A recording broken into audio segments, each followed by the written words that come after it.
Thank you.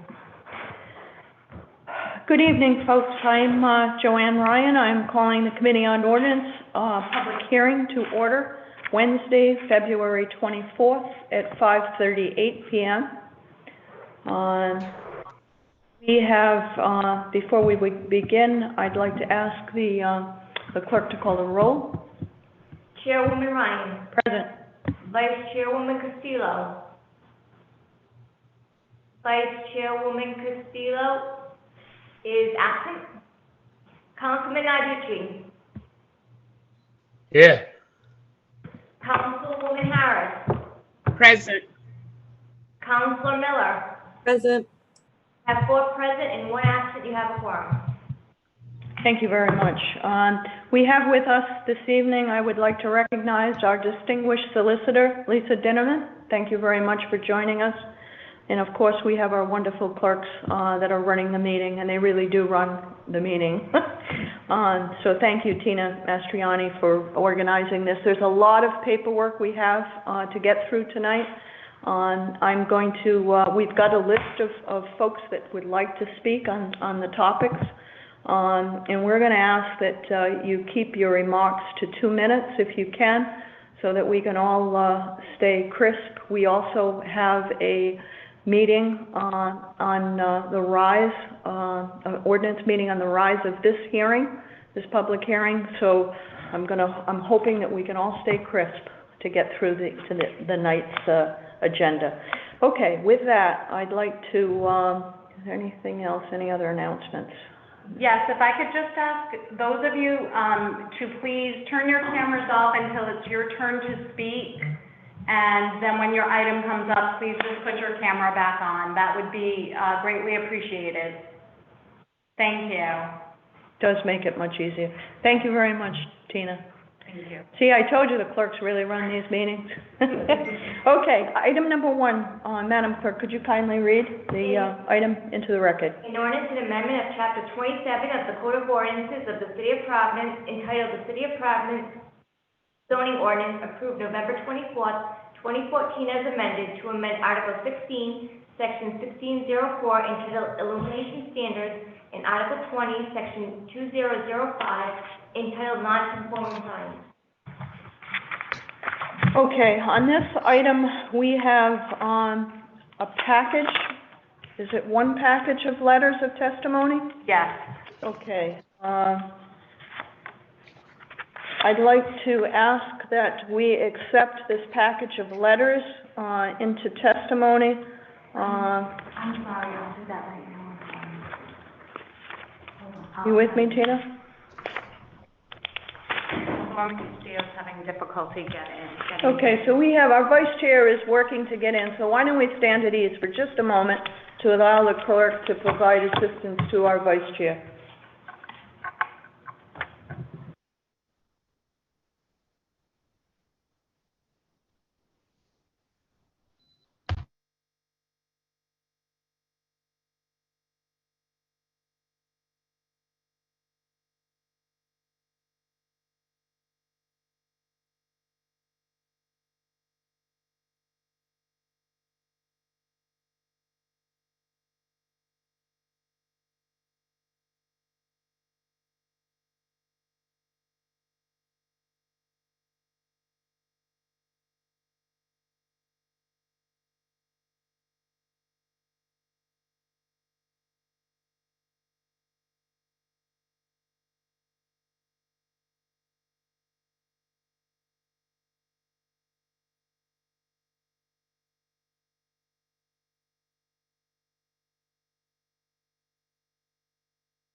Okay, folks, we're going to come back into session.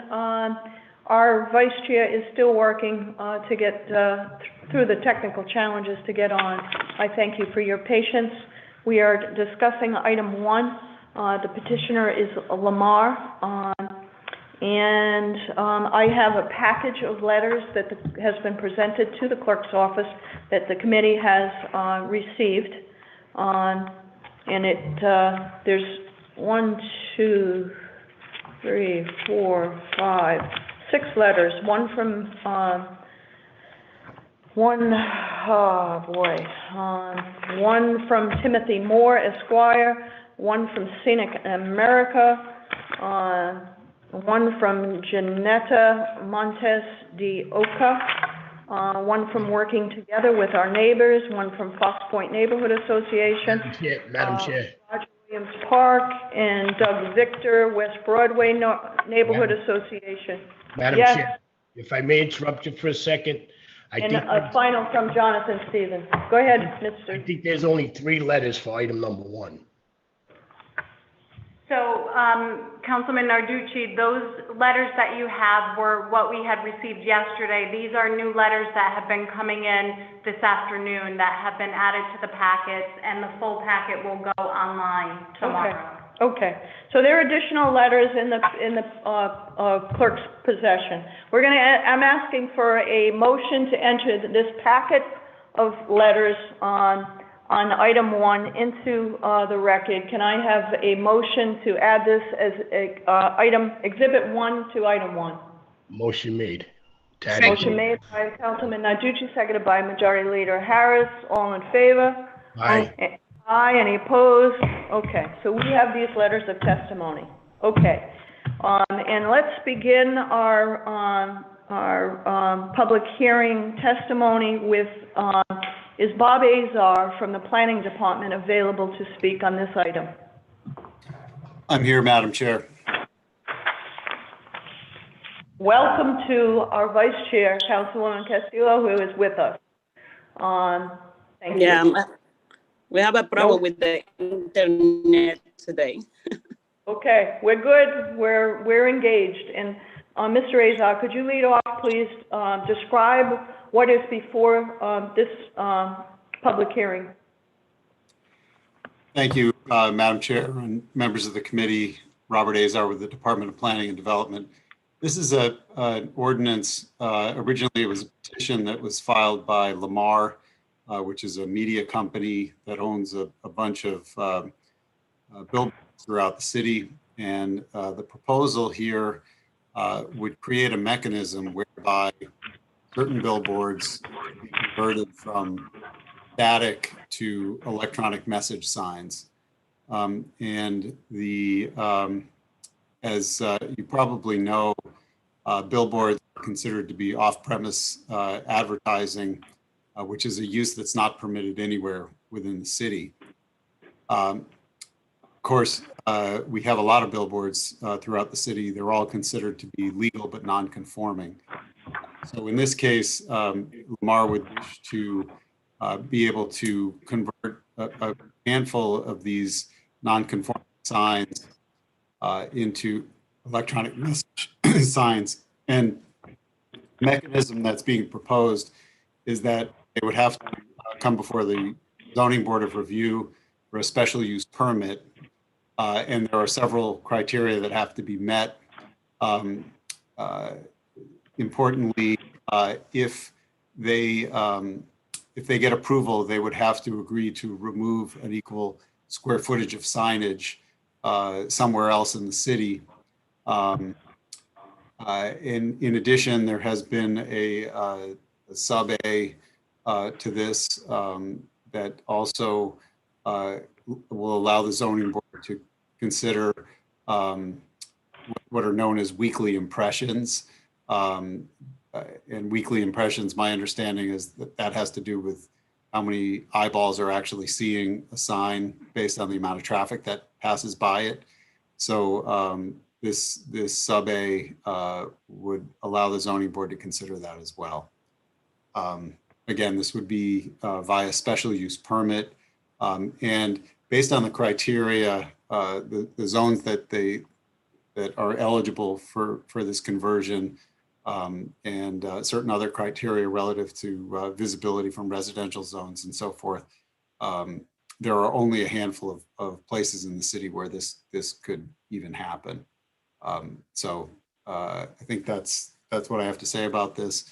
You have the City Plan Commission's recommendation already in the record that was brought in the last time this was heard.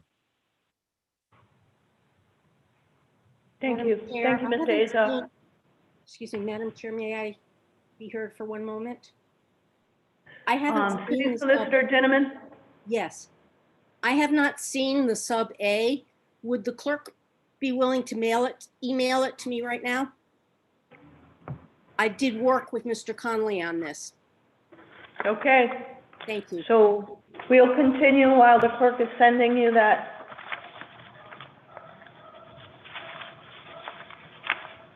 Madam Chair, if I may, Hold on, Councilman, please.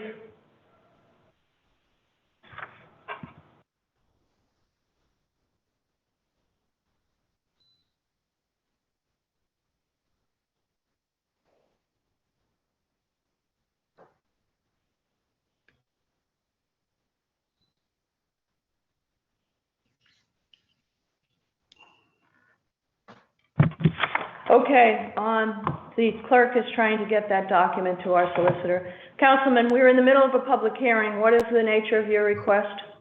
that's okay. Never mind. Thank you. Okay, let's continue. Thank you, Bob. The next person who is registered to speak is for the petitioner, Dylan Conley. Please identify yourself for the record. Thank you, Madam Chair. My name is Dylan Conley. I'm the attorney for Lamar. Madam Chair, if the committee is so interested, I do have a PowerPoint presentation. It's a PowerPoint presentation I've given to this board before.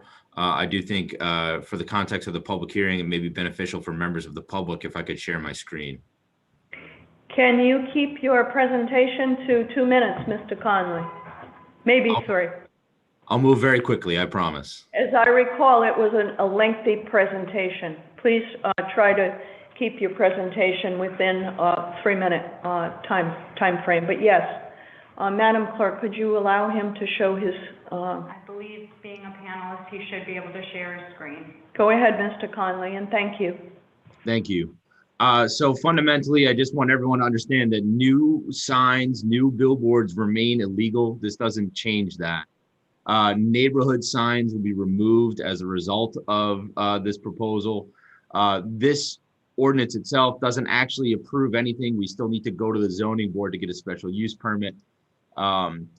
Moving quickly, so they're only on pre-existing highway signs in industrial zones. These signs can't be within 500 feet of a park or a school or an on-ramp. There's only 3 locations in the entire city where there's still work. These are already all RIDOT approved. The 2 locations we're looking at, one is up by 146. There's already a digital sign in that location. We're going to do the other side of it. The other is off of Melrose next to National Grid off of 95 South, just before the Powerball sign.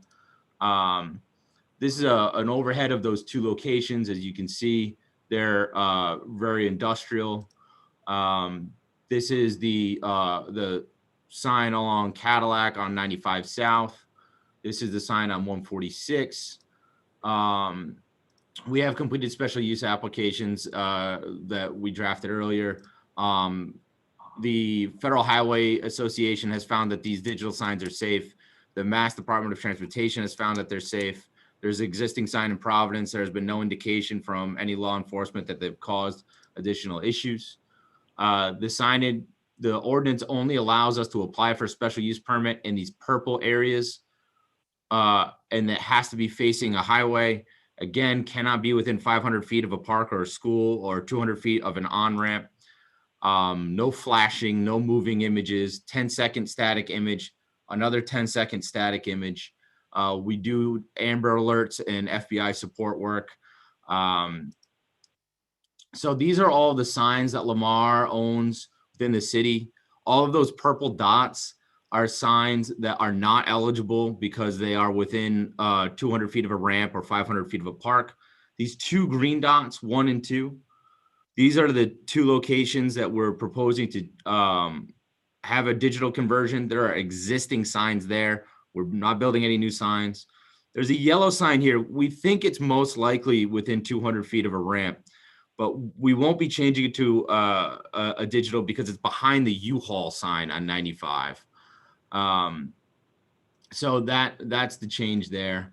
Removals, these green pins, we're thinking that's probably in the range of about 17, maybe 20 signs coming down. It depends on the size or whether we use weekly impressions versus square footage. We're going to work with planning on that as part of our special use permit application. I have a lighting expert here. I'm going to just breeze through. If anyone does have lighting questions, we can answer them in great detail, as you can see from the slides. The solicitor's office has reviewed it. I worked with Lisa on this closely. The only change in the sub A was giving the planning department additional authority than what was originally proposed. Again, conversions only, no new signs, neighborhood signs come down. I'll keep this summary up if there are questions, but I think I did it in under 2 minutes. Wow, very good. Close, says the clerk. Thank you. We'll hold questioning, Mr. Conley, for the hearing. Excuse me, for the meeting after, but thank you. Our next speaker, Timothy Moore. I will go find him and allow him to speak. The clerk is looking for Timothy Moore right now. If you could raise your hand, it helps. Madam Chair? Found him. Yes. Solicitor Dinnerman. Yes, Yes. thank you. I just want to clarify that I did in fact review this with Mr. Connolly. I approved it as to form. I didn't say the solicitor's office agreed with it or disagreed with it. I just want to make that clear. Thank you very much. I appreciate that. Okay, we have Mr. Moore. We're going to allow him to speak, and he should. Before you have the floor? I don't see him. No, you won't see him. You can just hear him. Okay, Mr. Moore, please identify yourself for the record. My name is Timothy Moore. I'm a resident of Providence and an attorney. And I've been kind of working with Scenic America and other interested parties who are opposed to this proposed ordinance. I submitted a letter. I guess I'm concerned that the Ordinance Committee might be voting on this without having seen all of the letters that have been submitted. And so I'm concerned about, this being an adequate public hearing if people are not getting all of the letters that have been submitted. But the points that I have made in my letter, which I will go over very quickly, are that May have been. The applicant, Lamar, has gotten approval from the state for 5 signs. One of the signs that they listed, which they now don't seem to be talking about, is on 95 north of Smithfield Avenue. The sign that they were proposing to have approved near Roger Williams Park across from the zoo has actually 2 billboards that are listed in their approval from the state. So there seems to be some confusion as to, what they're applying for, what they could apply for, and whether in fact they are the only owner of billboards in the city who could so apply. The ordinance itself purports to give protection to residential zones, but makes no mention of residences which are in C zones or which are in manufacturing zones. So for example, the billboard north of Smithfield Avenue would be visible from the Hope Artiste lofts on the other side of 95. So the ordinance is poorly drafted in terms of protecting actual residences as opposed to residential zones, which is really a useless protection for the community. It should be actual residences. The issue of what they're going to take down is, if there's an amendment to the ordinance, we haven't seen it. So it's hard for us to comment on this idea of number of posted. eyeballs that are looking at the screen. So I don't think that the meeting again is properly called because we have not seen the latest revision to the ordinance. But in any case, it seems to be ambiguous as to whether this other method of determining how much sign has to come down is very unclear. And their statement that somehow they're going to take down a whole bunch of signs is certainly not mandated by the ordinance as drafted. The ordinance as drafted only requires that they take down the same amount of square footage. And it could be a meaningless sign that two people look at. You know, it's really no protection, it's no trade-off that's worth even considering the way the Thank you, ordinance. Mr. Moore. You've exceeded your 2 minutes. Yeah, I'm Thank you finished. very Thank you. Thank you. Okay, next up, we have Mark Falzone. Mark, could you raise your hand so the clerk can help identify you easily? Are you there? Mark, can you hear us? Yes. Okay, Mark, please identify yourself, your name and address, and who you are for the record, please. My name is Mark Falzone. I'm the president of Scenic America at 727 15th Street, Washington, D.C. Okay, please, you have the mic. Great. Thank you very much. I appreciate it. Thank you, Madam Chair. Well, I really appreciate the opportunity to be here.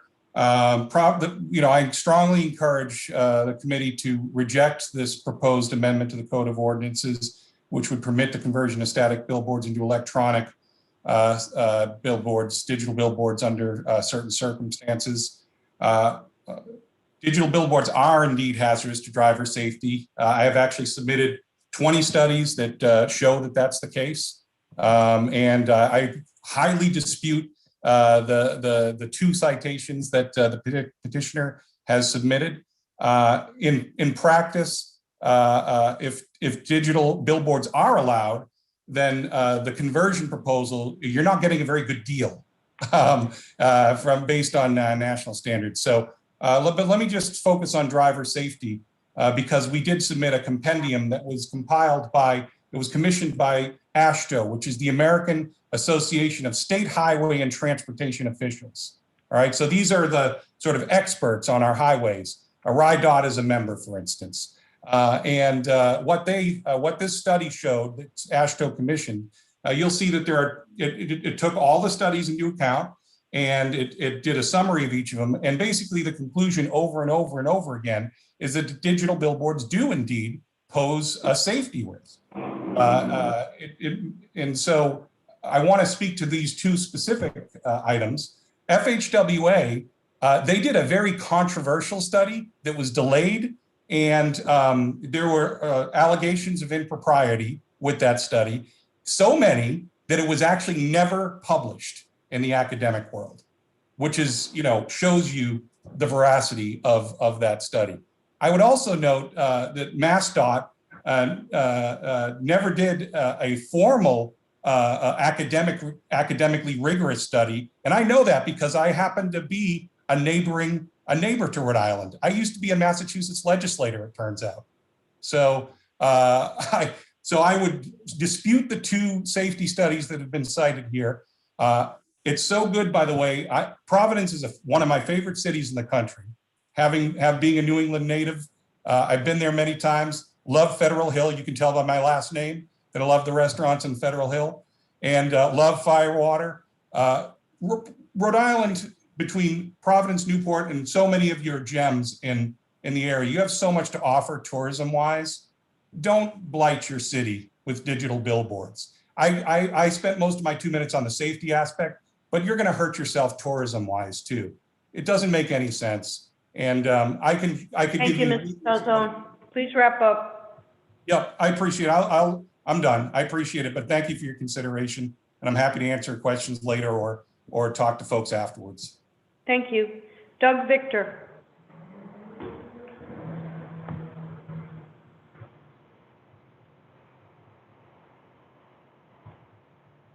Mr. Victor, you have the floor. Thank you. You can hear me? Yes, we can, sir. Thank you very much. I appreciate this time.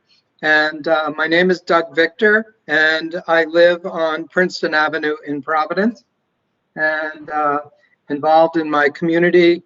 I'd like to say a couple things that I think it would be a grave mistake, and it would bring in unacceptable results to approve this amendment. We have a historic city, and it's an opportunity here for us to protect the historic nature of the city. Electronic billboards fly against that. With an approval, I believe that this would be opening the door for many other concerns to come into this city and say, well, we want electronic billboards. Or for Lamar to come forward at a later date to say, yeah, we could use a few more. And I question whether that is wise for the city the size of Providence, and given the historic nature of Providence. I also live in the Elmwood area, where one sighting for an electronic billboard is targeted, and that billboard, as it stands, is distracting. So I think there are distraction and there's safety considerations to be considered, along with the visual pollution. Every 10 seconds with a new image is very distracting to drivers. There is already, because of a bridge repair on Roger Williams Avenue, there's already a huge backup of traffic and impatient drivers in that section near Cadillac Avenue, where Elmwood Avenue come together. And to add anything to that would be unconscionable for the city. I thank you for your consideration of my comments, and I hope I'm under the 2 minutes. Thank you very much, Mr. Victor. Ooh. Anyone else, Madam Clerk, sign up to speak? I have no other people that have signed up for this matter. Okay, so that concludes item 1. Could I ask, we've gotten everything into the record, right, on this? No changes? Okay. All righty. Could I ask our clerk to read item 2, please, into the record? An ordinance and amendment of Chapter 27 of the Code of Ordinances of the City of Providence, entitled the City of Providence Zoning Ordinance, approved November 24th, 2014, as amended, to add certain parcels of the historic overlay district. Thank you very much, Madam Clerk. So we have letters of testimony that have been included in packets distributed to our members. So let's start with Exhibit 1, which is a letter to the Providence City Council. It's from the Solicitor's Office. It addresses a matter that was raised at our last meeting, which called for the public hearing on this item. It is the opinion of the Law Department that the following item meets the notice requirements of the Open Meetings Act. So I'd like to add that item as Exhibit 1. I think I'm going to do them all together, so if you could just bear with me. That would be Exhibit 1 to item 2. Then I have a packet of exhibits from Attorney Tights. We're going to call that Exhibit 2 to item 2. And it is a package that provides the curriculum vitae of Craig Evan Barton, procedures for institutional master plan from the Providence zoning ordinance, Article 19, page 19 through 17, and 19 through 19, a planning context for community engagement, and a comparison map on PPS proposed in Brown compromise map, as well as a letter on behalf of Brown University. This is penned by Attorney Tights on behalf of Brown University, based on the reasons set forth in our testimony. We respectfully request that the proposed ordinance entitled an ordinance and amendment of Chapter 27 of the Code of Ordinance of the City of Providence, entitled the City of Providence Zoning Ordinance, approved November 24, 2014, as amended, to add certain parcels to the Historic District overlay, be further amended to delete the following Brown-owned properties from said ordinance. The letter references parcel identified as 137 Waterman Street, 154 Hope Street, 105 Benevolent Street. That's it, right? Okay, so that's the packet for Exhibit 2. Then we have Exhibit 3, a number of letters in testimony, speaking, all of them are in support, as I can see. Are there any in opposition? There were so many that came in, Madam Chair, that we just built the packet as is. Okay, so these will be available, they will be posted on the website, they'll travel with this item. There are a number of letters that appear to be mostly in support. That will be Exhibit 3 to Item 2. And then the last item is Exhibit 4, and this is a City Plan Commission letter to the Ordinance Committee. It references the petition, and it recommends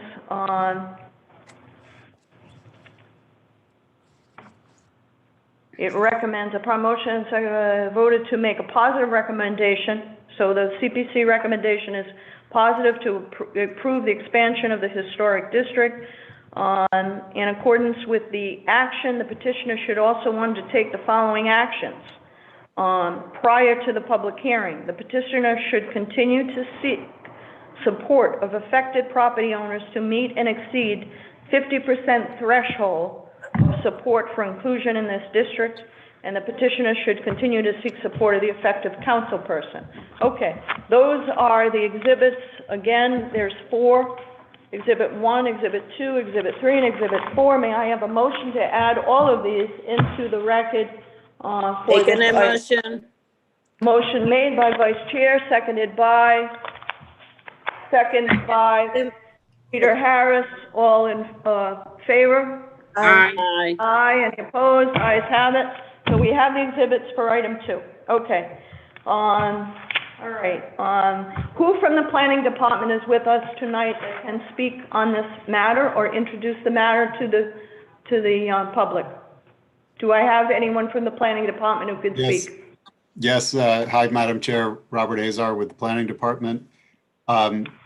This started off as a petition from, actually, we'll call it an initiative of the Providence Preservation Society. They've been working on this for a number of years.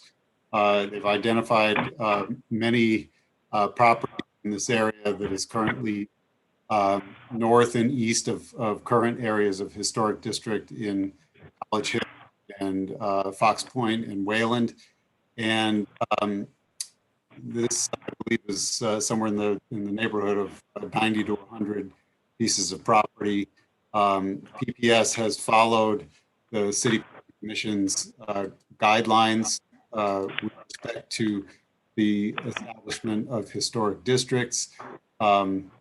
They have done quite a bit of outreach to the property owners within the area. They've gotten a lot of signatures and letters of support for this. They have properly documented the historic character of the district and of the buildings within the district. The City Plan Commission last considered this in September of 2015 and has made a recommendation to you that you basically read that recommendation into the record just a minute ago. So that's basically where things have stood since 2015.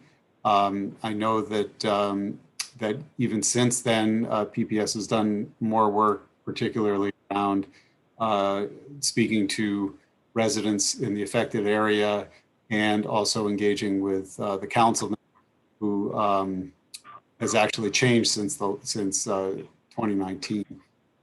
So with that, I think I'll turn it back to you, and I'll be available for anything you might have. Thank you very much, Mr. Azar. I think I've got a request from Councilman Gunkaus, who represents the area that this request falls in. Mr. Gunkaus, Councilman Gunkaus. Thank you, Madam Chair and honorable colleagues. If I may have a few words before the meeting on the rise. You have 2 minutes, sir. Sure. As Mr. Azar mentioned, in September 2019, the Providence Preservation Society petitioned the Providence City Council to expand the College Hill Historic District to include 90 properties, and I stand here in support for that expansion of the College Hill Historic District, having put forth this ordinance. And after lots of due diligence, community meetings, and discussions with constituents who have affirmed my support of this ordinance. There are several reasons why I support this. First, in reviewing the petitioner's presentation in 2019, as Bob mentioned, the CPC voted to make a positive recommendation to the City Council to approve the expansion of the historic district. And that should be noted. It's with great enthusiasm that I support the expansion of the College Hill Historic District. The expansion of the College Hill Historic District will encourage our community to retain the existing character of the neighborhood and a greater sense of cohesiveness in the years to come. And the expansion of the College Hill Historic District will also help preserve the aesthetic, the architectural, and historic fabric of the neighborhood. Continuing to make it desirable for the people who live here and visitors alike. Additionally, the expansion of the College Hill Historic District will protect the investments of owners and residents of historic properties, leaving the historic district less vulnerable to market volatility. At this time, policy for the designation of local historic districts, but has also exceeded the 50% threshold of property owners in support of expansion. And as a result has my affirmed support for historic district expansion. Maintaining the historic vibrancy of our community is a high priority in Ward 1. Tonight, I know there will be opposition from Brown University, and as an alumnus of Brown, I appreciate Brown as an institution in our neighborhood, but this is also an opportunity for them to be a good neighbor by respecting the opinion of a majority of its neighbors. The ordinance would expand the historic district overlay, but does not impede or hinder Brown's legal right to hire trade unions or build or expand, which has created a complicated dynamic between the institution and the community. As Brown has displaced families over the years, as well as a result of Brown certainly demolishing countless historic homes in our neighborhood. This just simply means that Brown, just like all the residents in support, would have to undergo, for the 5 buildings that are included, neighborhood feedback, accountability, input, review from the Providence Historic District Commission to ensure a design that's compatible with the neighborhood. Brown is more than capable of doing so, and I hope that they will be willing to undergo this review in order to be a good neighbor and in order to be respectful of the historic fabric of our community. Ultimately, if I can leave you with a few things, Planning has vetted it. You The can try to CPC wrap this up, Councilman. Sure. Thank you. Sure, the CPC provided unanimous approval. Many of my constituents and the majority of the 90 property owners in the neighborhood support it. And I believe that working with you all and the rest of the council, we can continue to improve the efforts of maintaining the historic vibrancy of our community. And I appreciate your willingness to listen to the residents on this call tonight. Thank you. Thank Okay, you, Madam Chair. next up, Madam Clerk, we have, We have Brent and Rachel from Providence. okay, let's call Brent Runyon and Rachel, last name I didn't get it, Robinson from the Providence Preservation Society. Are you with us, folks? Oh, I see We are. Rachel and I see Brent. Wow, you guys just popped right up. Please identify yourselves for the record, and you have 2 minutes, please, if you could kindly stay within that time frame. Thank you. You have the mic. Yes, thank you, Madam Chairwoman and council members. Brent Runyon, I'm the Executive Director of the Providence Preservation Society.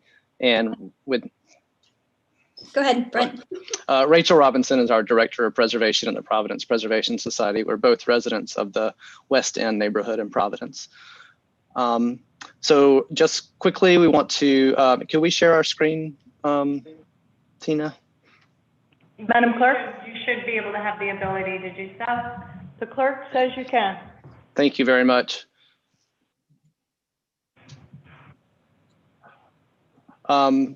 Well, Councilman Gonsalves has been a great champion for this, and he has given so many good points. I don't have much to add to the reasons that we need to do this, but I want to give you an overview of why we're doing it.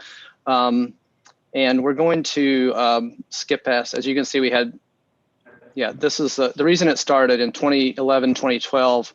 Go to the next slide, Rachel. Between Thayer and Brook Street, these 9 houses were slated for demolition. Next slide. Ultimately to build a giant dorm, which does not fit into the character of College Hill. Those 9 houses were very similar to houses across the city of Providence, historic, and they contributed to the College Hill National Register Historic District. Between 1995 and 2015, we saw the demolition of at least 37 other properties, most by Brown, some that ultimately benefited Brown. Keep going, Rachel. These four beautiful houses were demolished for the engineering building. Next slide. These 6 were part of other buildings that were demolished for a parking lot on which Brown is now building their wellness dorm. Next slide. And so it's clear that just being on the National Register, as all the houses I showed you offers no protection. It's strictly an honorary designation. So what we're seeking is this historic district overlay, zoning overlay, which would give design review. We have a lot of National Register districts in this area and across the city, but anyone could demolish houses in those districts anywhere unless they're protected by local design review. So that's what we're seeking tonight. The College Hill District was established in the 1960s and expanded once, and we're seeking to add 90 properties to the current 945 properties. And Rachel? Great, yes. We have a lot prepared, but we'll be brief and be happy to answer any questions. This is the LHD Local Historic District process laid out by the City Plan Commission. It's been a long process, but we are in full compliance now with over 50% support and the support of the local council member. We're very happy to be in this, to reach you all at the City Council and the Ordinance Committee. This is just a few of the things that we've done in this process, held many community meetings and sent out many letters to continually keep people informed about the process, what it means to be in a local historic district, how this would affect them, and to seek their support, but also document any opposition. So this is the study area map. You can see the Brown University buildings are in Brown. We originally in the study area, it included 21 Brown University owned buildings, even more if you include the Brown to Brown houses. That has now been reduced, as we'll see in just a second.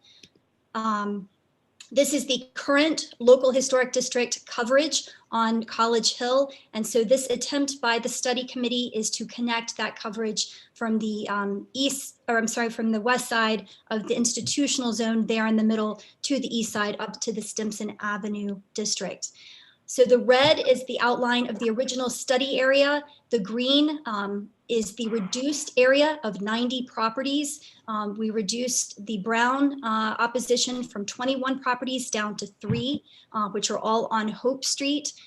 This was done very conservatively and very surgically to make sure that we could have a concentrated area of buildings of architectural and historic significance.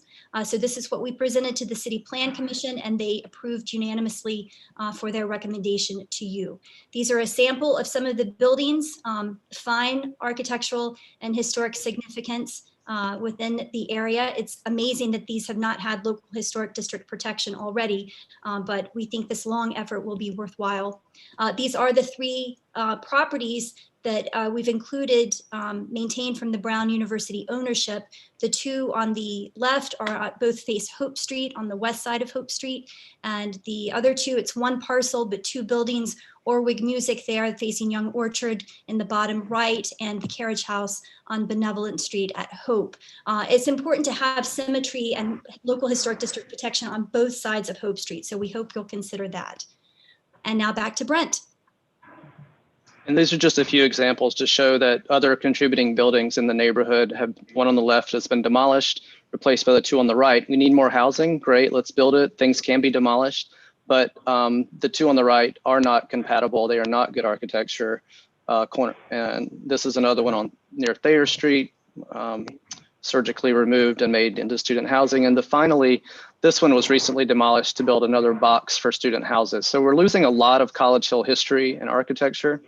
We're about to lose 3 more. These 3, which are in the institutional zone, Brown owns them. The institutional zone provides no protection for historic property, so they will be demolished for Brown's new dorms. So that's why we feel like the institutional zoning does not offer sufficient protection for historic properties. And so that's why we're urging you to pass the zoning overlay as proposed, as submitted by the City Plan Commission.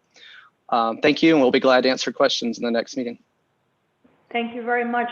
May I ask that you send this slide presentation to Tina, to the clerk, so that we get this into the record as well. As a matter of fact, I think we should, I'd like to ask for a motion to add the presentation by the Preservation Society into this record as exhibit. Is it Exhibit 5? Yes, Madam Exhibit Chair. 5. Second motion.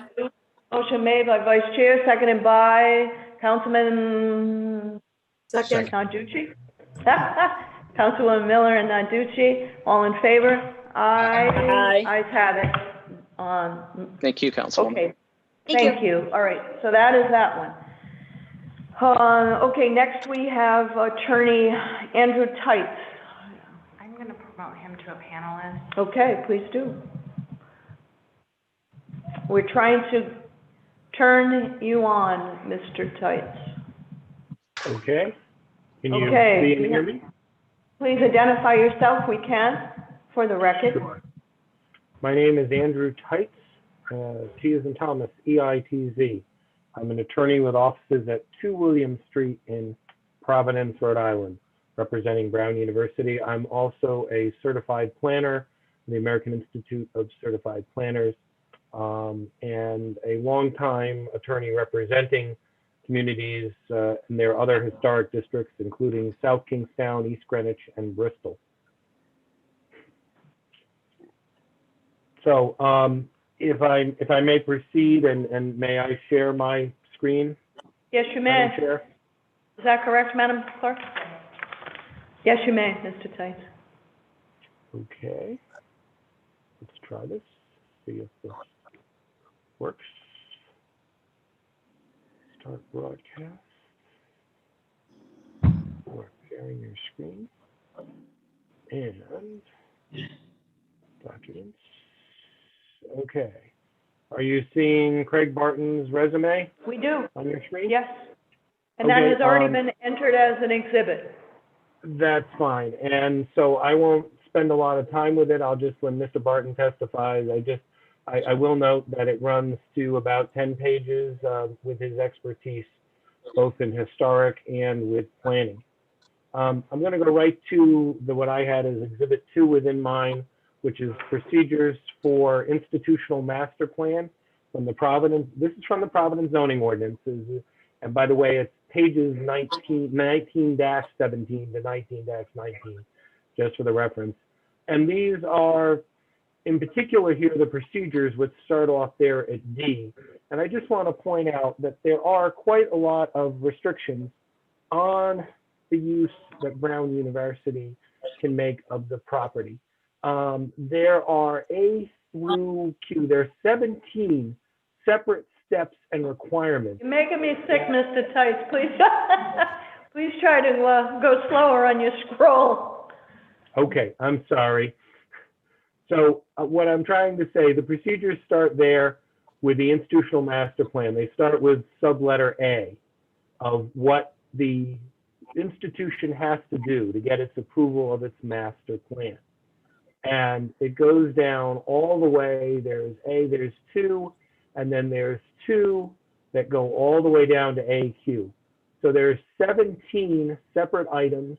If you include the 2 that are in number 1, there's 19 separate steps that Brown University has to do to get approval for its master plan, which includes any development on the east side here. And I take exception to Mr. Runyon's comment. He said the institutional zone does not provide protection for historic properties. And that's incorrect. A good example is the houses that were demolished for the wellness center and dormitory. Those were owned by a private landowner. Mr. Bishop had accumulated those houses, and he could have demolished those houses just by applying for a demolition permit. Brown University acquired them in one parcel and went forward with its proposal. And then Brown University was subject to that review by the City Plan Commission that Mr. Bishop would not have been. And we had to get City Plan Commission approval for the demolition of those houses. So that really comes to the heart of what I'm trying to say here, is that Brown University is regulated very much by the institutional master plan process and the City Plan Commission. And we don't object to expanding the historic district. In fact, I think that's a great idea, but we do believe that Brown's properties should be excluded from that expansion because they're already subject to a significant amount of regulation through the institutional master plan process. And there can be significant delays if a whole nother layer of review from the Historic District Commission is added to this. And the thing to remember is that Brown has to deal with the academic year. It is of no use for Brown to bring in online a new building, particularly a dormitory, if it can't be brought online for September. If it gets delayed, if a department store gets delayed 3 months, it's not necessarily a crisis. They open in October or November instead of August. If Brown University can't open its dormitory in August for the September students, it's basically an entire year's delay. So these delays can run into millions of dollars. Please try to wrap up, Mr. Tice. Okay, well, I would, but I mean, this is significant. You've heard several other people. So I do want to point out this, what is listed here is number 3, planning context. This is from the approved institutional master plan amendment number 3 that the City Plan Commission approved last spring. And from it, as you can see, the community engagement process is set forth in here with the city planning staff, including meetings with the College Hill Neighborhood Association and the Fox Point Neighborhood Association and the Thayer Street District, as well as PPS and the City Plan Commission. So there was an extensive public process for this institutional master plan that Brown is already subject to. I'm going to go to the map, which is number 4 of the package. Brown would actually not like to see, from a philosophical point of view, we would not like to see the zone extended to the west side of Hope Street, where the I-2 zone overlays it as well. However, in the spirit of, as was suggested, being a good neighbor and compromise, we wanted to say that we'd drop our objection to the west side of Hope Street, but we do still want to remove the 5 or 3 properties, depending how you count them, the 3 properties that are on the east side that are included. We would like to see those removed from this particular ordinance. And in fact, okay, now my screen is slowed down a minute because it's a big thing. That's the last letter I've given you, specifically the 3 properties that I would like to request that you withdraw. And I'm ready to stop sharing my screen and just wrap up here. I think it's important to note that the City Plan Commission specifically sent the proponents of this proposal to go back and get more support and get over the 50%. Well, the way they got over the 50% was not necessarily by getting more people in support, but by pulling other properties out of objectors. Prominent developers such as Steve Lewenstein and Ed Bishop had their properties removed. So they were able to increase their percentage by getting rid of people who were objecting to it. And I guess perhaps they don't think that Brown University will file an appeal like these people might. But we're trying to reach this compromise here. And we would like to ask that you remove those 3 properties from the proposed ordinance by way as a compromise, and acknowledging that we're already regulated sufficiently through the City Plan Commission. The final thing I do have to note for the record, and please forgive me, but I'm a lawyer, I have to note that our presentation here does not reflect any waiver of our complaints about the notice provision that's under which this hearing has taken place. And in fact, I would specifically request a continuation of this public hearing so that we have that opportunity. I'm struck, and even today, looking at the amended agenda, which you all have in front of you, both of your agendas, just look at the difference between the plan that accompanies item 2, this one, with the plan that accompanies item 3. Item 2 plan is missing all the lot numbers and addresses. Yes, they're there as a list, but they're not on the map. Clearly, the technological capabilities to provide the notice to people are there, but they're not being served. So I would request that you continue it in the first instance, and if you do not continue it, I would ask that you remove those 3 Brown University properties east of Hope Street from the. Thank you, Mr. Tights. Thank you. Could you please remove that? Can you please remove that presentation from the screen? Yep. I don't think that's something I can do. I think that's. We're having trouble. Yeah, there we go. Sorry. Okay. And Mr. Barton, who's the university architect, whose resume you've already seen,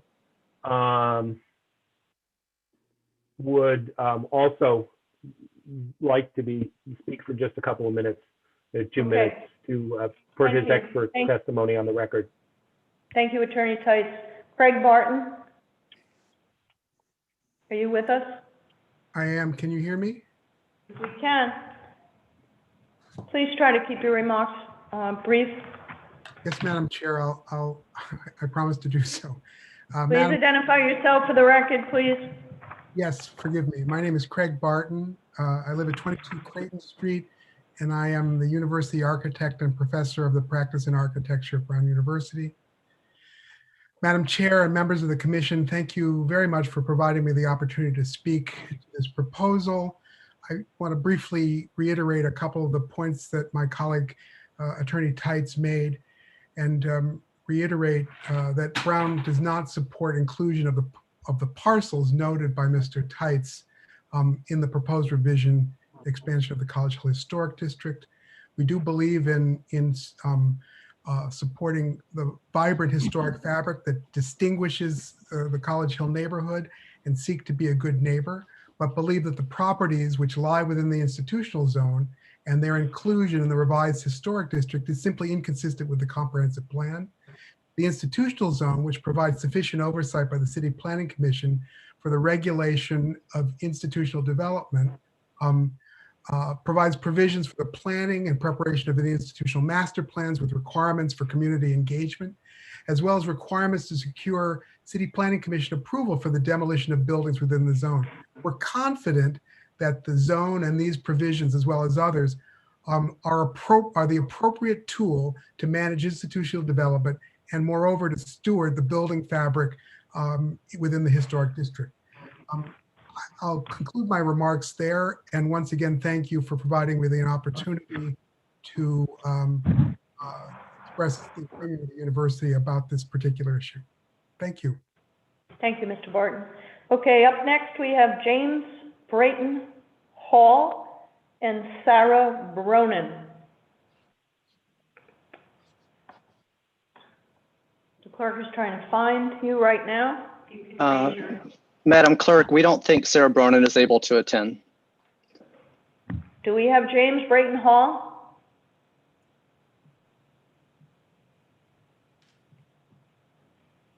Okay, we're going to move on. Before we conclude, I'll circle back if they're available. We have Sarah Gleason up next. Sarah Gleason.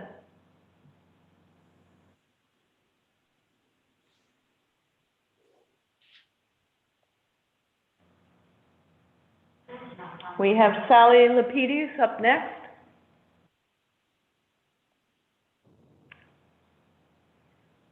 There's a Sally. Sally, are you with us? Sally Lapidus? Yes, I am here. Beautiful. Please identify yourself for the record. My name is Sally Lapidus. I'm a resident in the neighborhood. I own 63 Manning Street, and I'm also the owner of Residential Properties Limited, which sells the majority of houses in this neighborhood. I have been working on this since God, I don't even know how long but it's been since the beginning of this idea that we come before and try to expand the district. I think that a lot of people who move into the district actually think we're in a historic district, but when I tell them that we're not, they're flabbergasted, they're shocked. Most people move to this area because they love the architecture and they respect it and they want to preserve it. And my biggest concern is that this is one of the highest taxed areas in the city, and I want to maintain that. I want to maintain the desirability of the neighborhood, protect the architecture, not see the large houses turned into, 14 apartment units, and to maintain the beauty of the neighborhood and therefore maintain the property values. I think the best example that I can think of to give you of two areas that are absolutely exactly alike are Warren and Bristol. Bristol adopted historic preservation districts, and their property values are twice what Warren is. And you go into the Warren Historic District, and it is absolutely not consistent, not valued. There's vinyl siding everywhere. There are plastic windows on historic houses. And you go to Bristol and you see how we have the Bristol Parade for all the years, and people love and property values are twice as high, therefore bringing in twice the amount of tax money to the city. They're both, waterfront communities, and they're 1 mile apart. So I really, really believe that protecting our neighborhoods and putting them, it kind of makes no sense that it stops at Power Street and starts again at Stimson Avenue. It just makes sense that we are added into the district and our houses are respected the same way our neighboring two areas are. Thank you. Thank you. Yeah, Brett Smiley in the house. Madam Chairwoman, he just texted me and said he was unable to stay. Okay. Charles O'Boyle. Thank you for the assist, Mr. Runyon. Anytime. Hi, I'm Charles O'Boyle. I live and work at 305 Brook Street. And I just want to echo what Sally Lapidi said, and also the position that PPS has taken in supporting this extension. Thank you. Good job, Mr. O'Boyle. Vanessa Virgil? Way down. Are you with us, Ms. Virgil? Ms. Virgil?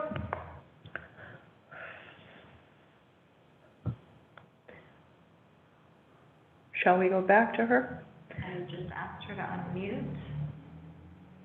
Ms. Virgil, can you hear us? Going once? Okay. We're going to go to Noel Joseph. If you could raise your hand, it makes it easier for me to find you. Noel Joseph. There you go. I saw a hand. There you go.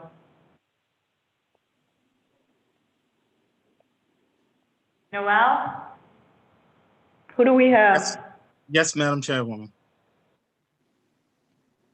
Noel Joseph? Could Yes, you ma'am. identify yourself for the record, please? My name is Noel Joseph. I am a contractor that works in the area. And I just feel like this is more exclusionary based than preservation based. Looking at the point of affordable housing, trying to add 90 more housing to an area that is really unattainable to minorities and disadvantaged groups. The renting of the historical properties and owning of the historical properties, they become very high. It's kind of systematically excluding people of color from living there. I feel we should be working on making the area more inclusive, not only to those that have like the blessing of wealth or white privilege. I'm kind of going back to July 16th, 2020, the anti-racism resolution. It was passed, and it includes statements that say, you know, Providence was established on white supremacy culture, which it negatively impacts Blacks, Indigenous, and people of color. The resolution also states that it's not enough for employees of Providence to be non-racist. Madam Chair, excuse me. Yes, Councilman Narducci? I think we're getting a little off topic here. How are we off topic? Councilman Narducci. Please continue. Thank you, Please Madam Chair. continue. It further states that the city shall not commit to transforming into an anti-racist institution by supporting structures, programs, and policies that promote low-income housing. Does the anti-racism resolution not have meaning? I'm just trying to figure out if it was just words. And I don't understand how the same councilman that supports that anti-racism resolution is supporting expanding the historic district overlay, which— Please wrap up your remarks, Mr. Joseph. Okay. I just feel the amendment tells people of color that the economic injustice is still here. It tells people of color that anti-racism resolution was just words. And those are some of the reasons I feel like this shouldn't be approved. Okay. Thank you, Mr. Joseph. We have Kerry Taylor with us.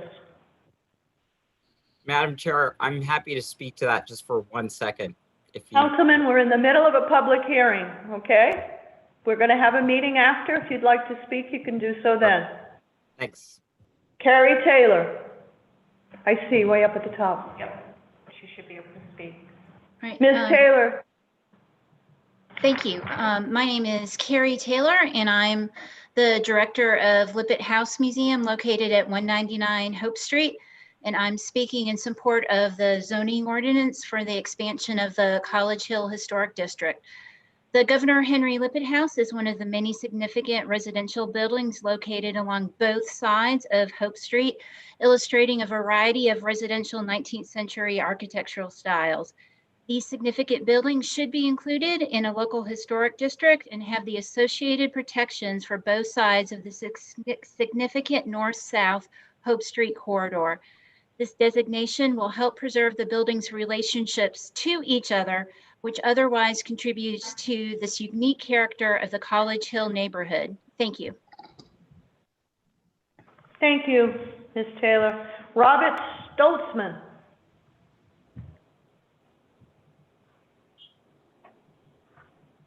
Robert Stoltzman.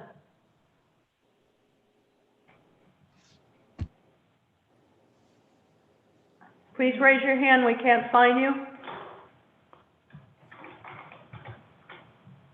It's not there. No. Okay, I'm circling back, and we're going to run through this quickly. Sarah Gleason. No. Vanessa Virgil.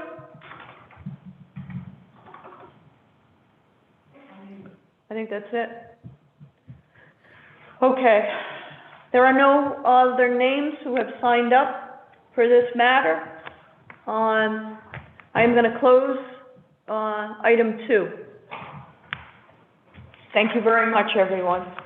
Okay, next item, Madam Clerk, would you kindly read item 3 into the record?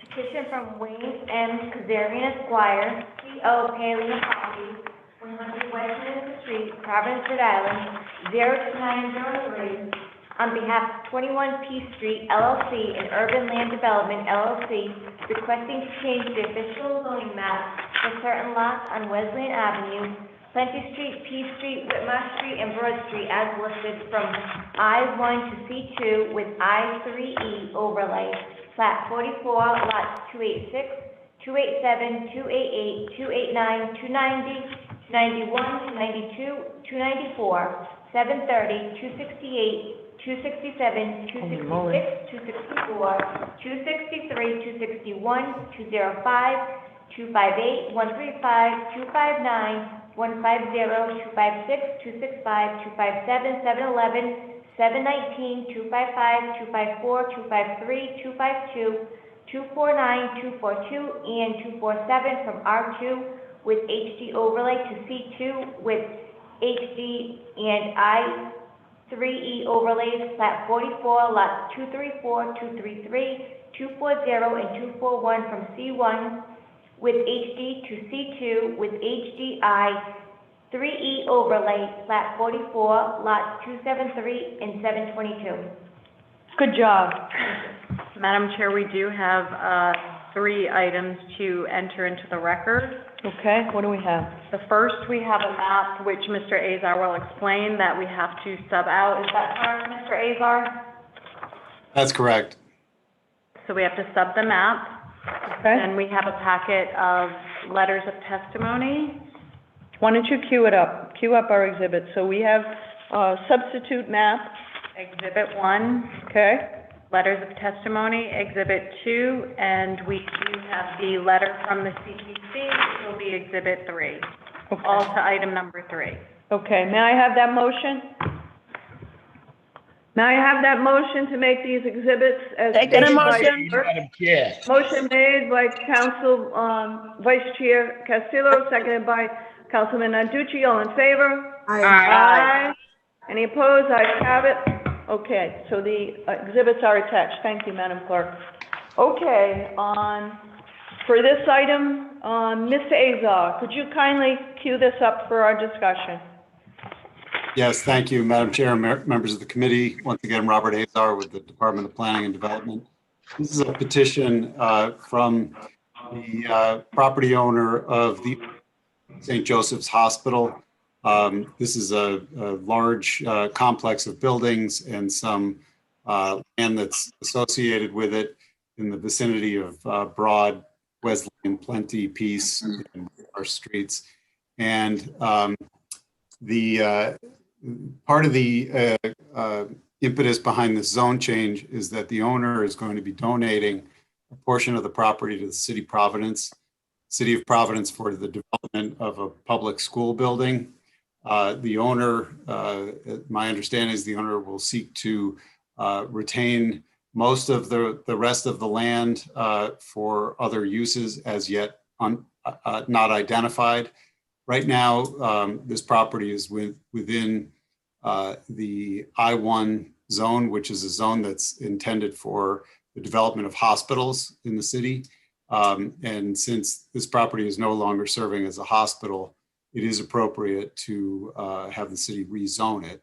The question is then to what? And as you just heard, most of the land would be rezoned under the original petition to C2 and also include the I3 overlay district. Some of the other land would be, actually, I believe all of it would be rezoned C2. So again, this was a petition. This was not an initiative of the planning department, but it was a petition filed by the landowner, and it was pursuant to certain agreements that were reached between the landowner and the administration, the city administration. When we encountered this proposal, we engaged with the property owner. The city also hosted a community meeting. I believe it might have been hosted by the school department for residents to speak about what they think should happen in this area. And subsequent to that meeting, we came up with a scheme that we thought was much more in keeping with what we knew was going to happen on the property, and also to provide certain safeguards for some of the surrounding properties. We presented that to the City Plan Commission, and the City Plan Commission endorsed that. As you can see in your letter, and I can show this in just a minute. I'll show my screen to run you through the differences between the two maps. So the ultimate recommendation for the City Plan Commission was that you adopt the zoning scheme that I'll show you momentarily. Also that there be a footnote on the zoning map saying that traditional shelter, liquor retail, and drug addiction treatment centers shall be prohibited on the subject lots. Number 3, that the comprehensive plan should eventually be changed so that the future land use designation more closely reflects the zoning. That's not to say that this is not consistent with the comprehensive plan, but we feel that ultimately the next time we amend the future land use map, it should be amended so that it, again, more closely reflects the zoning.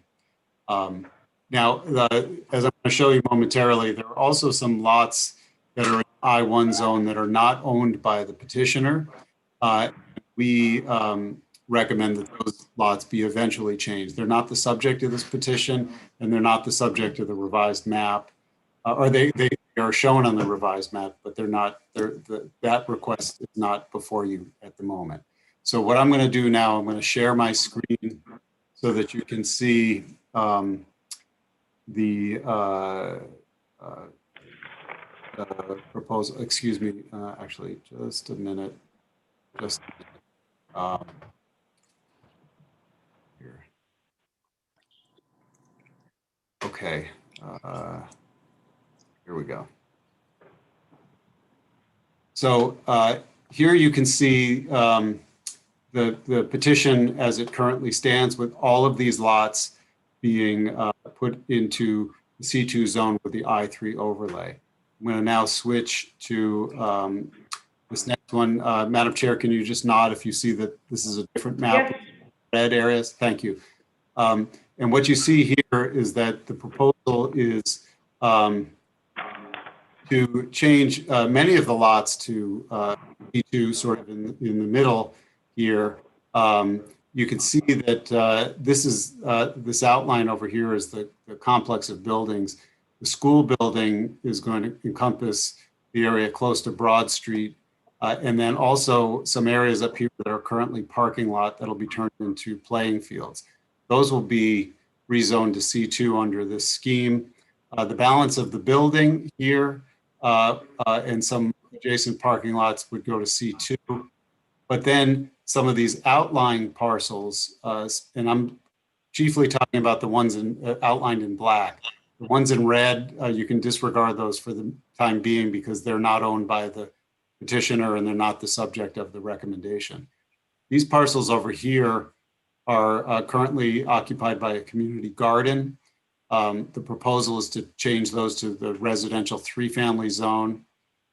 These areas down here, these lots are currently parking. The proposal would be to change them to R4, which is the high density residential zone. They could be developed for an apartment building. These areas right here, currently in the R2, rather than change those to C2, they would be left R2, and also they're currently in the historic district and they would stay in the historic district. And then finally, this lot over here on the corner, it's currently C1 and the petitioner is maintaining the request to keep that C2. It's right on Broad Street, which has a lot of C2. So at the end of the day, the Plan Commission felt like this was an appropriate scheme.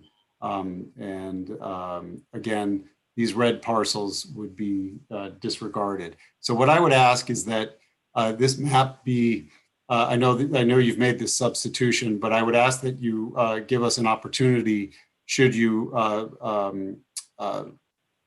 agree to pass this out of committee, for us to create a map that shows just the areas in black with these same notations. Doesn't show these areas in red because they're not the subject of this petition. And of course, that the header be modified to reflect the more nuanced zoning approach.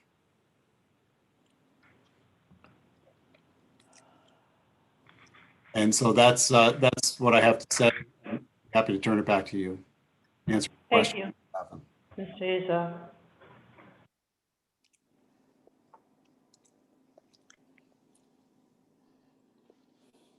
Wayne Kazarian, sorry. Thank you, Ms. Azar.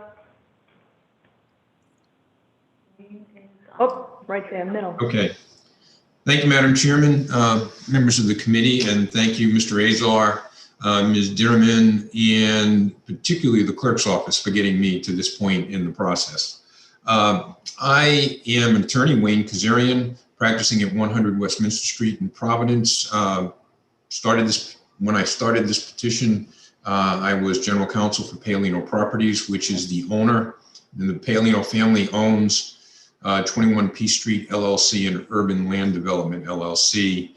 And all of the parcels involved in this petition were formerly the St. Joseph's Hospital Complex.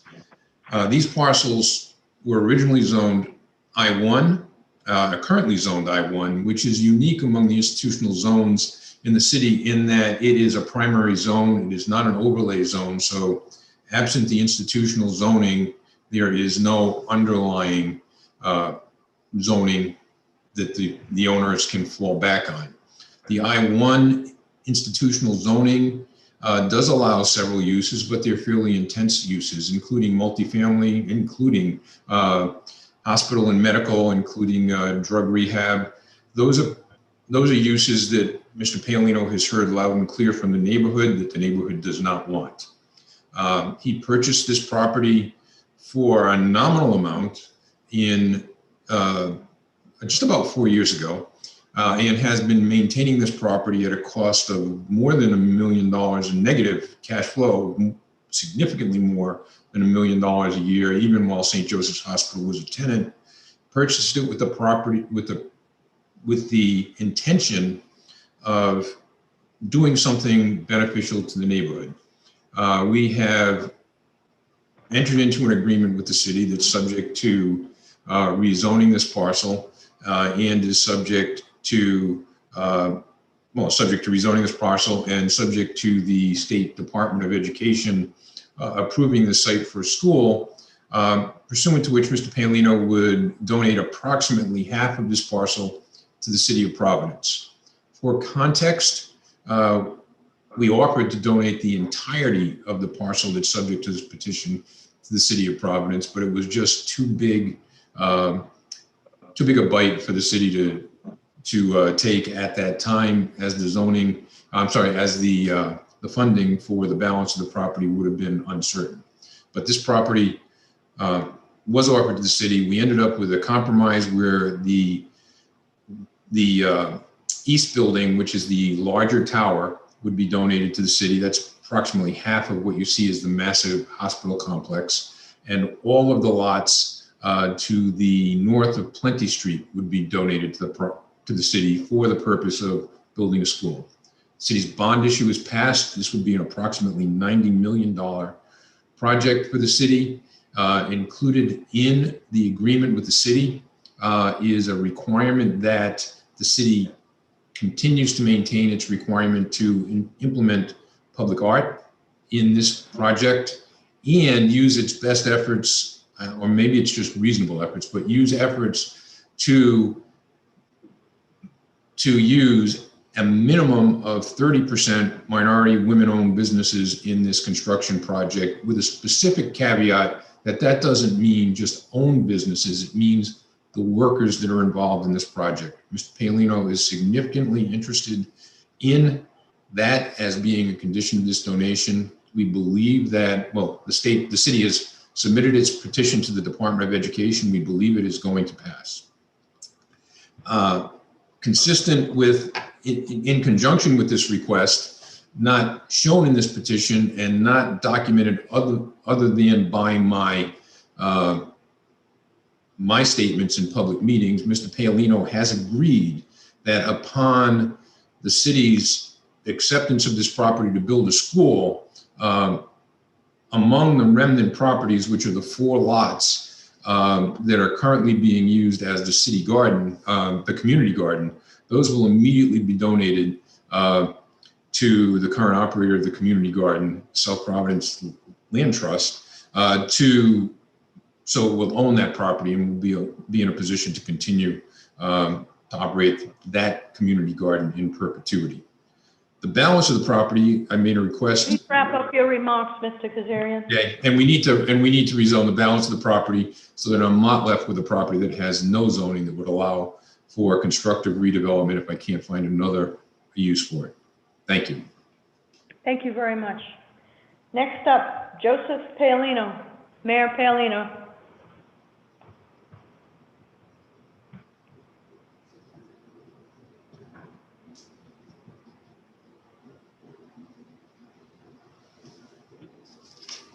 We have him? No. Okay. I have Linda Perry.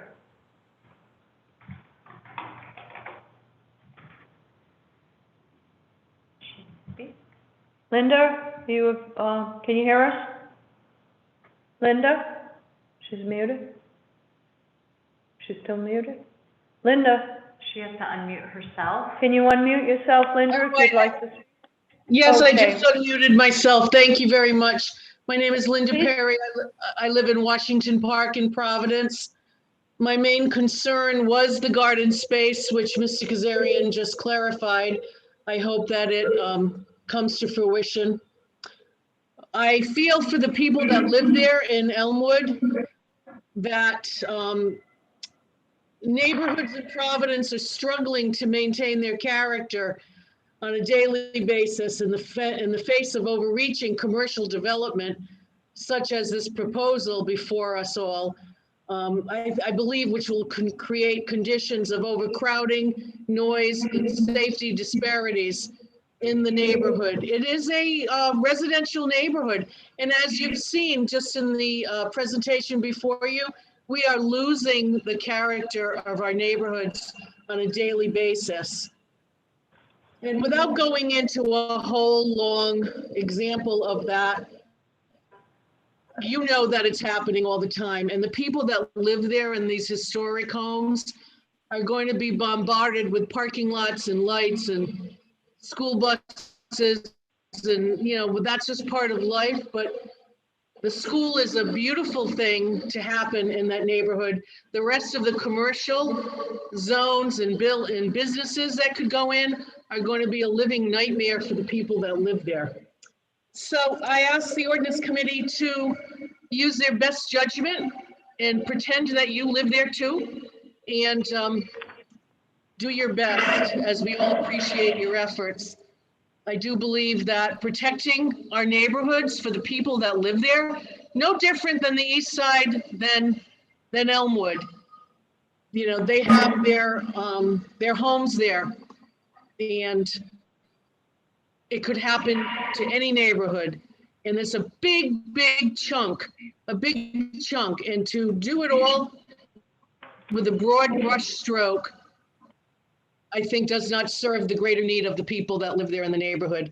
And I will leave it at that. And thank you everyone for your time and your hard work. Thank you. Thank you. Karen Helinski?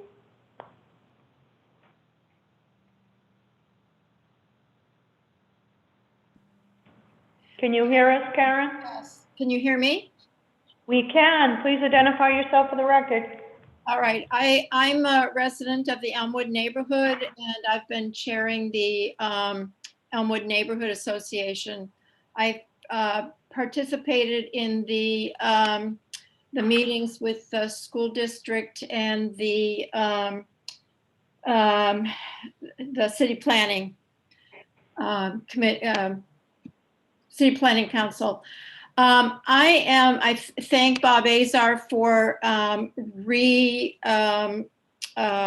proposing a more nuanced approach to that whole area.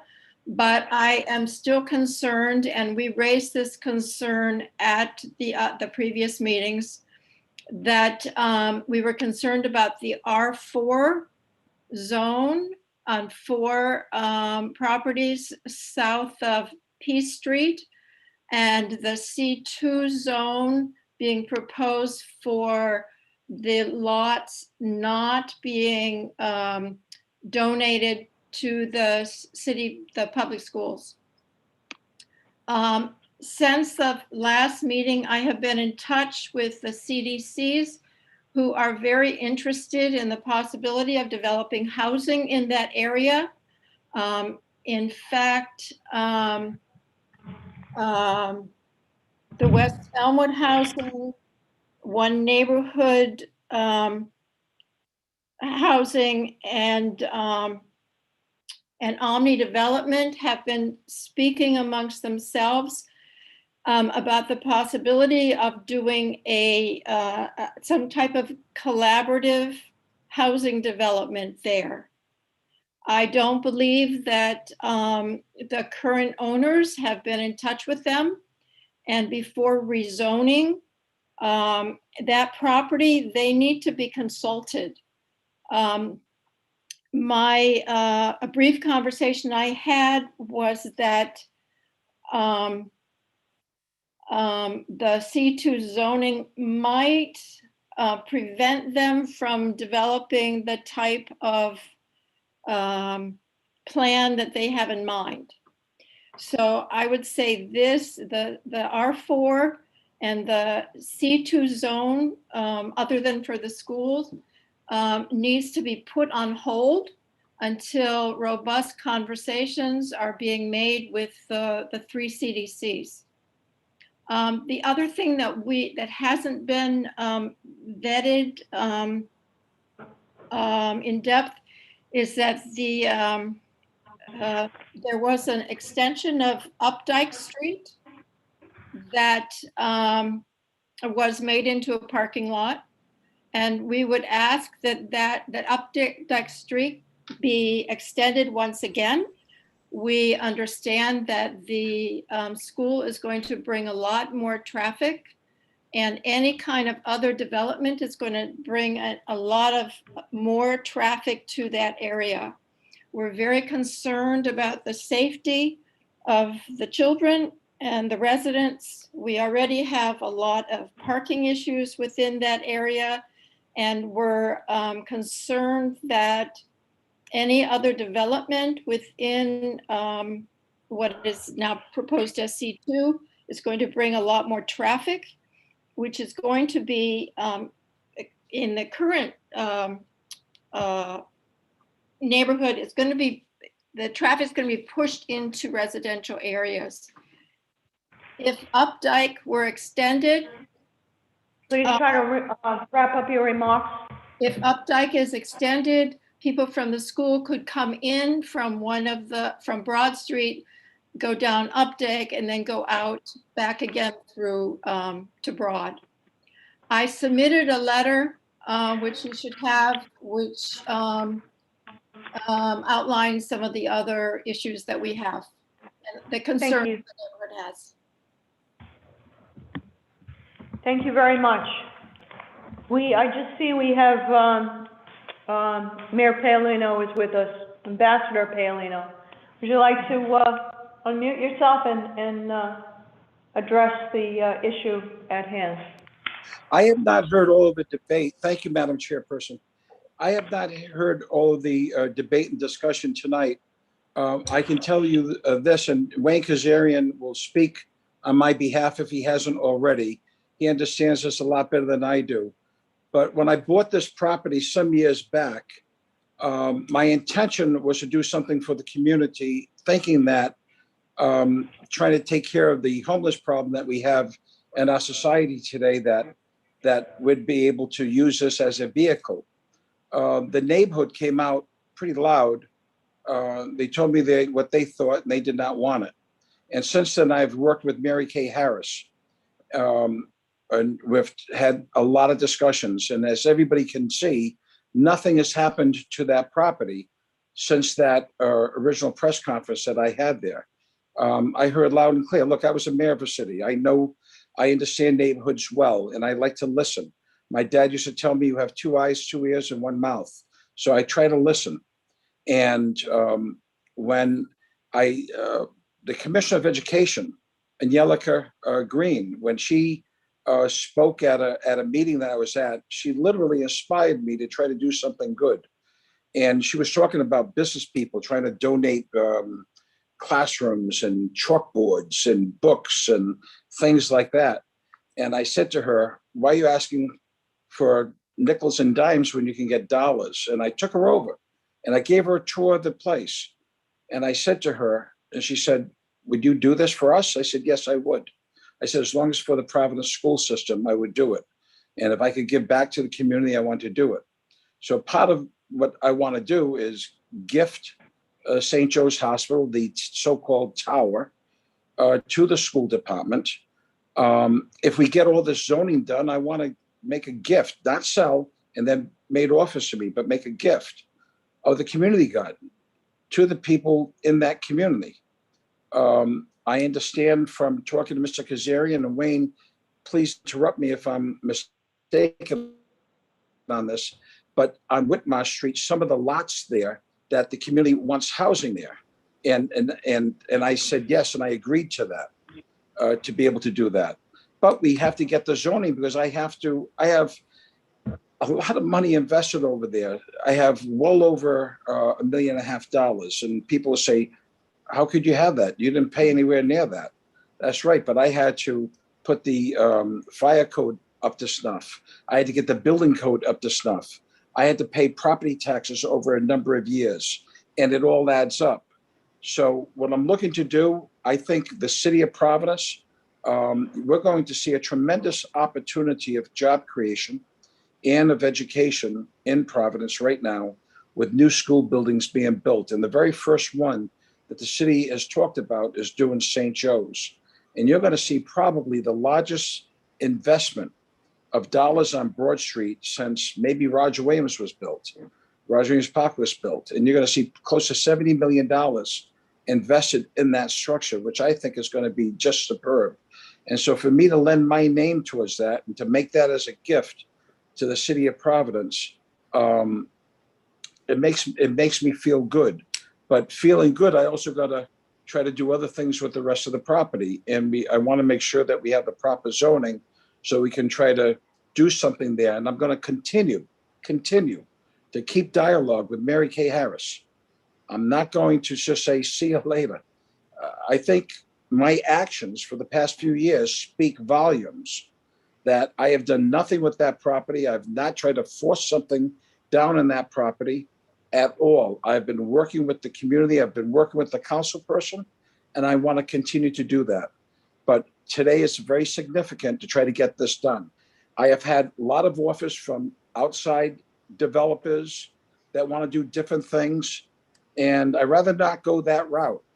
So that's why I'm hoping we can do the zoning so we can continue to try to keep a partnership between me and my company in the neighborhood.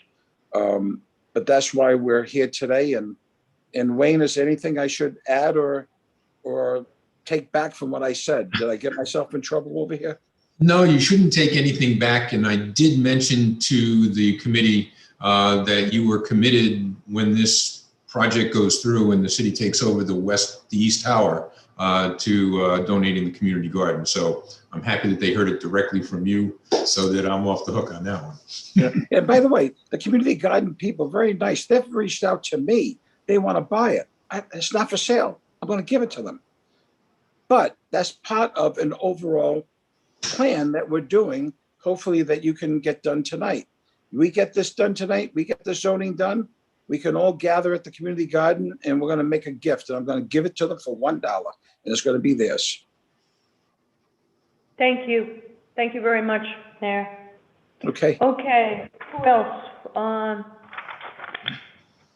Who else do we have? Doug Victor. Doug Victor is next. Doug Victor?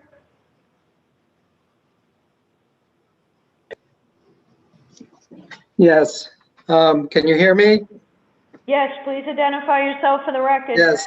Yes, Madam Chair and committee members, thank you very much. I appreciate this opportunity. My name is Doug Victor. I live on Princeton Avenue in Providence for 36 years. And I actually am affiliated with the Peace and Plenty Community Garden, and have a management role there and as a gardener, and have developed with some other members of the community, the Peace and Plenty Community Park across the street. So I think my comments would echo Karen Helinski's comments, who is chair of the Elmwood Neighborhood Association. While we appreciate Mayor Paolino's perspective, I think that there needs to be a wider vetting of this to more of the people in the footprint of St. Joe's. This is a very, very big project. The neighbors who I've spoken with and myself are not opposed to the school at all. We are very much in favor of the school and are appreciative of the fact that there was that donation that was made. However, the plan from Planning and Development didn't really allow enough time for the neighborhood to have a voice in this thing. So I think there's a real need to really look at how these types of big projects that have a really large impact on a neighborhood proceed. What is the place of a neighborhood voice in this? And the Planning and Development in 2017, 2018 had several charrettes about the development of Broad Street, of which St. Joseph's Hospital Complex was a very, very, very, very, very big part of that conversation. Over 200 people showed up at the press conference. 200 people from the neighborhood showed up at the press conference that Mr. Paolino was referring to. I would like to say that having a C2 enter into a neighborhood along the south border, of Peace Street is problematic. C2 should be defined to Broad Street only, and maybe to the part of the property that is being donated to the school department. But I would recommend that the rest of the properties be rezoned R2 and R3 so that the neighborhood can proceed to rebuild itself. Historically, St. Joseph's Hospital expanded their parking lot because they needed more parking. And as a result, we lost many houses in this respect. So I think that having a neighborhood voice and considering not having C2 bordering a historic district is really imperative as we move forward with this plan. I invite Mr. Paolino, Mr. Kazarian to join the neighborhood, to be partners with the neighborhood. I understand he has, you know, Please he's wrap not. up your remarks, Mr. Victor. I will. Please, Thank you. please wrap up.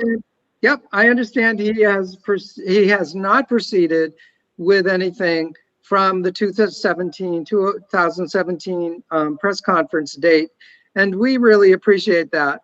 But there's so much that's at stake here that I think there's another way of doing business that really does include a neighborhood voice in the planning and development of this property. Thank you so much for your time.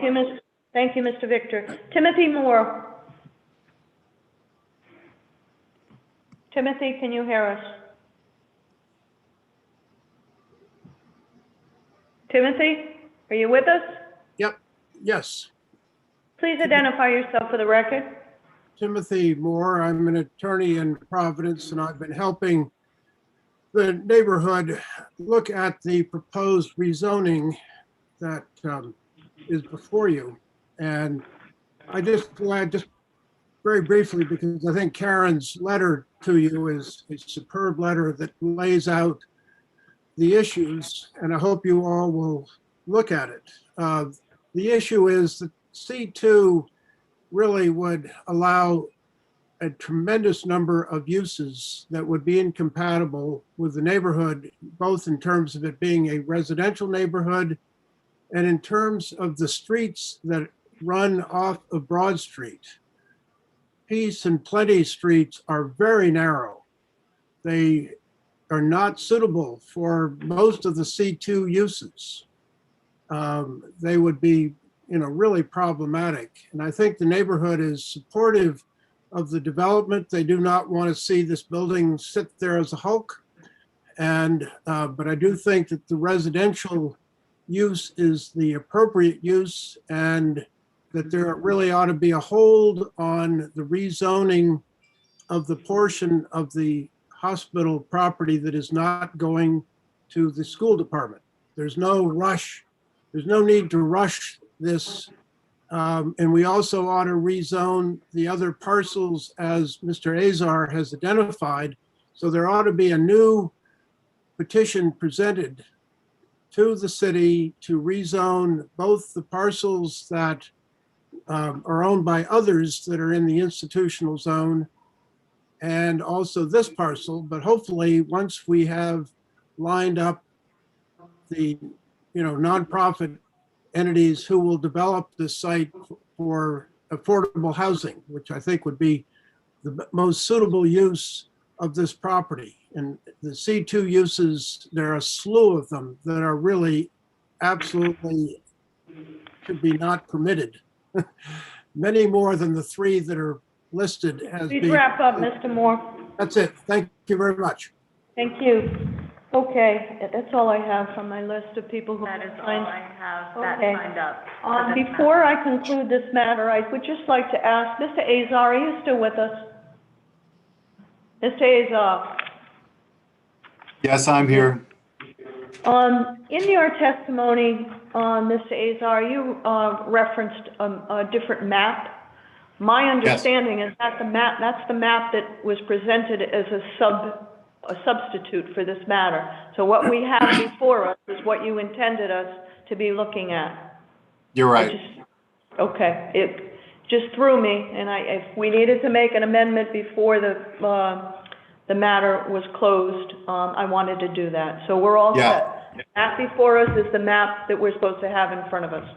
Yeah, so the way the law is written is that you can make the amendment based on testimony that you hear in the public hearing. As I mentioned, what I described is the features of that map, but that the final ordinance, again, if you were to pass this out, would exclude properties that aren't owned by the petitioner, and also we need to clean up the language in the header to make sure that the descriptions in zoning matches the map. You answered my question. Thank you, Ms. Azar. That concludes this item. All right, we are on item 4. Madam Clerk, could you kindly read that into the record? Petition from Sal Campagnon requesting a zone change for the property located on Assessors Plat 97, Lot 902, 846 Charles Street from R2 to C3. Thank you very much. Madam Chair. Yes. We have a substitute for this matter. It's in regard to the map originally listed it as Branch Avenue, and it is Charles Street. So the wording was correct, but the map was wrong. So we're just subbing the whole petition with the correct map. May I have a motion to do as the clerk said and substitute the petition with a revised map to reflect. Motion made. Motion made by Vice Chair Castillo, seconded by Councilman Narducci. All in favor? Aye. Aye. Any opposed? Ayes have it. Motion passes. We have the correct petition with a correctly defined location in front of us. Okay, up first, do we have Bob Azar on this topic, or? We do have the Yes. CPC letter as well, Madam Chair. That was already entered though, wasn't it? Or No, not for this matter. Okay, let's enter on a CPC letter to the committee. I don't have it in front of me. Number 4. Thank you. CPC letter to the committee dated December 16th, recommending approval of the proposed zone change based on findings of fact, without any restriction. I actually think we're in good shape, but yeah. Who is speaking? Who is speaking? I believe Mr. Kazarian should mute himself. Yep, hang on. Oh, I guess I wasn't muted. Thank you. Still not. Okay, I need a motion to enter the CPC letter recommending approval of this item into the record. Vice Chair Castillo, do you make that motion? Seconded by Councilman Narducci. All in favor? Aye. None opposed? Ayes have it. Okay, so we have our 2 exhibits. Okay, let's go. Mr. Azar, what would you like to say about this item before us? Yes, this is a piece of property that was granted a zoning variance many years back. It's a commercial use, yet it's in a 2-family residential zone. One of the problems that we face, I think I've told you this before, is that a lot of the city has been effectively spot zoned, the zoning in years past. And it creates a lot of issues. It was often seen as an expedient to get a use you wanted, but really the proper way to do that is through a zoning change. So years later, when the owner wants to expand his successful commercial operation on this lot, he finds out that he's in a 2-family residential zone and he can't do anything with his property. So this is seeking to rectify that. This is a piece of property that fronts on Charles Street, which is a commercial corridor. This property is right on the line with North Providence. It's had these commercial uses in it for years. And we believe that it would be perfectly appropriate to change the zoning to C3 to allow, so that the uses on the property are allowed by right, and that it can expand as it within this commercial corridor. So the CPC made a recommendation. They made a finding that this was consistent with the comprehensive plan and the purposes of zoning, and they voted unanimously to recommend that you approve this zoning change. Thank you, Mr. Azar. Next up, we have Sal Campagnon, the petitioner. Mr. Campagnon, could you identify yourself for the record? You are muted, sir. We can't hear you. Yes, my name is Sal Campagnon. Thank you. We can hear you now. Please continue. You have the mic. Okay, we have a commercial building, we have a hairdresser and a beauty shop with a garage. We'd like to expand the garage and maybe expand the businesses too, but we gotta make it bigger. You have a successful business there, I hear. Yes, we do. Madam Chair, if I may quick, please. Yes, sir. Just Councilman Nanducci, for the record. just for the record, also, I just want to be known that the Campagnon family also lives right where the plots are. The grandfather, Sal, that you just seen, the son, the grandfather, the daughters, the wife, they have about 8 or 10 houses right in that general area that surround this piece of commercial property. So it wouldn't be bothering any neighbors. Bueno, yo estoy, imagínate, no sé tú. Vice Chair, your mic is live. Thank So you. I just wanted to add that for the record also. Thank you, sir. Okay, we have Robert Bucci up next. Mr. Bucci? He's not on the list. We're not seeing Mr. Bucci. Okay, anyone else sign up to be heard on this matter? No, Madam Chair. Okay, and we have everything in that we need to have? Yes, we do. Okay, that will do it for item 4. So now I need to call the next item, item 5. Could we ask the clerk to read item 5 into the record?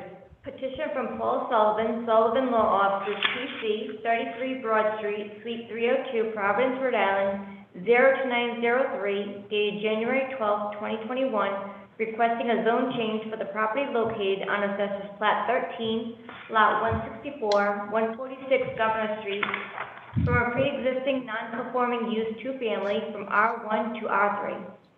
Okay, I'm going to ask the Vice Chair, I'm going to recuse myself from this matter and ask the Vice Chair to step in to my role as Chair and run this matter. Before I do that, it's difficult that we're not in the same room, so I'm just going to advise the Vice Chair we would like to speak with Bob Azar to explain the matter, and then we only have one person who has asked to speak, and that is Paul Sullivan, representing the petitioner. So, We have a CPC letter. and we have a CPC letter. So I'll do the CPC letter. We have a letter from the CPC recommending approval. Are there any issues relative to the approval from the CPC? Recommending approve the change based on the findings of fact. So it's a straight approval from the CPC. With that, I now recuse myself and I turn the gavel over to our esteemed Vice Chair, Councilwoman Castillo, will work with our clerk and take over. Thank you. I'll be back. Madam Chair. Hi. We just need a motion to enter this into the record and exhibit, please. Someone make a motion? So moved. Second. Yeah, I have it. All in favor? Aye. Great. And so we will hear from Mr. Azar right now, Madam Chair. Okay. Good afternoon, Madam Chair. This is a zoning change for a piece of property at 146 Governor Street. This is a 2-family house that's in a single-family zone. And there is a 3-family zone across the street. And the petitioner is requesting that the property be rezoned from R1 to R3, essentially just pulling the R3 zone across the street. And what that would do, it would render this, it would take this house from being non-conforming the zoning ordinance and make it conforming to the zoning ordinance. The property, it's a large house on a lot that is of ample size and exceeds the minimum lot size for the R3 zone. So this was brought in front of the City Plan Commission, and as the clerk mentioned, or the chair mentioned, the City Plan Commission found this consistent with the comprehensive plan and the zoning, and made a positive recommendation to the City Council to change the zoning district. Madam Chair, we have someone speaking this matter, right? Yes, we have Paul Sullivan is on the list to speak. Okay. Thank you. Thank you, Madam Vice Chair. Paul, just identify yourself for the record, please. Yes, Paul Sullivan from Sullivan Law Offices, 33 Broad Street, Suite 302 in Providence. Thank you, Madam Vice Chair and committee members. This is, as Mr. Azar indicated, is a large, and I'll share my screen here as we talk. This is a large single-family residence located on Governor Street. So the square that you see is the one lot that we're looking to change the zone from R1 to right across the street is R3. Very close to this house, and it consistent in character with this requested zone change. There's a 56 unit apartment over here at 125 Governor. There's a 4-family directly across the street. There's some commercial businesses on Governor Street. And all we're looking here is to take this a large single family home, which is a non-conforming 2-family currently, make it an R3. It also has ample parking on it. And it would just, if I show here, you're going to see the size of the lot relative to the nearby lots as well. It's right there. This would simply pull that 3-family from across the street into here. It's contiguous. It is not spot zoning. It's adjacent to an R3 zone, just bringing it in there. It's consistent with the comprehensive plan, as Mr. Azar indicated in the report previously. And this does address the city's policy for having more housing units as well. And with that, I'll be brief. That's all I have to say on this. I appreciate your time. Thank you. Thank you. Madam Chair, we don't have no more in this. There are no more speakers signed up at this time. Can I get a motion to approve? No, we're not approving it. It was just for discussion. For this, do you have someone for discussion? No? We're going to conclude this matter. So we can conclude this matter. Thank you. Thank you. Madam Chair Castillo, can you please relinquish the chair? Yes. Madam to me. Thank you. Thank you very much. Great job, Councilwoman. Okay, item, what do we have next? We have item 6. Madam Clerk, could you read the item 6 into the record, please? Petition from Timothy J. Chapman, 670 Will Avenue, Providence, Rhode Island, 02915, on behalf of Love for All Child Care Center, Inc., 162 Metcalf Street, Providence, Rhode Island, 02904, requesting a zone change for the property located on Assessors Plat 58, Lot 162, 1199 Eddy Street, from R2 to a C1. Okay, could I have a motion to enter a CPC letter entitled Exhibit 1 to Item 6, recommending approval of the proposed change that is before us without restrictions? May I have that motion? Second a motion. Made by Vice Chair Castillo, seconded by? Second by Councilman Narducci. All in favor? Aye. I Any believe opposed? I have it.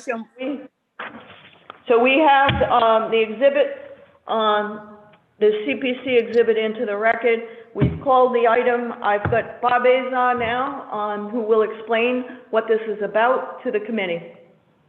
Yes, this is an industrial building on Eddy Street, between Baker and Johnson on the west side of the street. And once again, it's in a two-family residential zone. It's completely improperly zoned.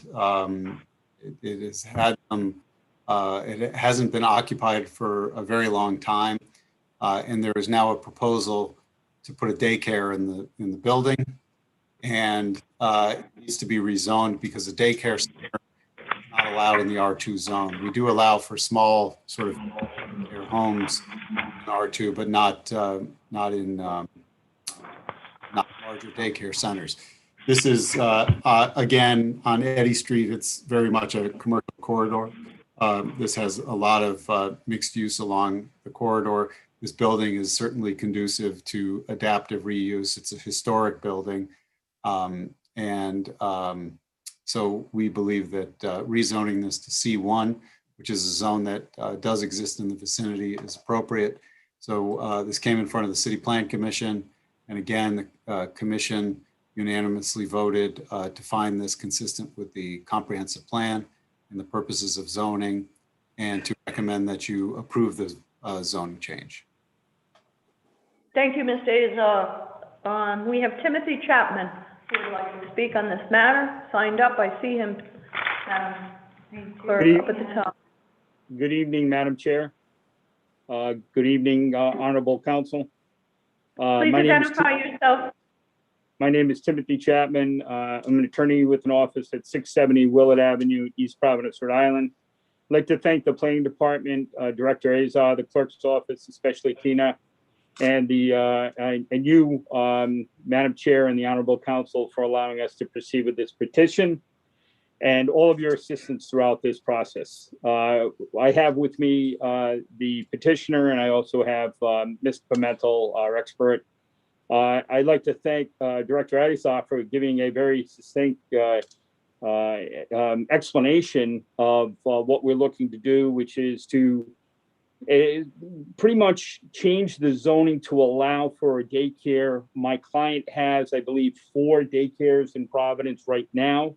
Should be looking to do the same thing with this building that's been vacant for over 5 years. And it is, there's commercial character, the surroundings and the buildings and industrial design. So we feel it's appropriate for the area. We have some neighbors that are going to be working at the daycare. As far as we know, the neighborhood is excited for this to be opening. We feel it's consistent with the comprehensive plan. We do not expect it to negatively affect the health, safety, and welfare of the area. And we're looking for this committee to approve the proposed zone change.